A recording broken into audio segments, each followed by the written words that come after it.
Ich führe jetzt eine verdauungsanregende Auflage durch. Ich befeuchte 2 Kompressen mit Hydrolat.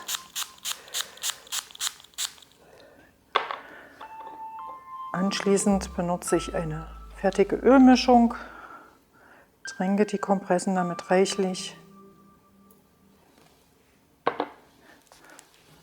und lege sie dann auf den Bauch.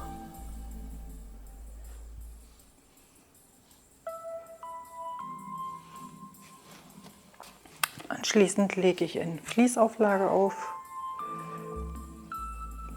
etwas Wärme durchs Maulkissen und dann wird die Patientin warm eingepackt.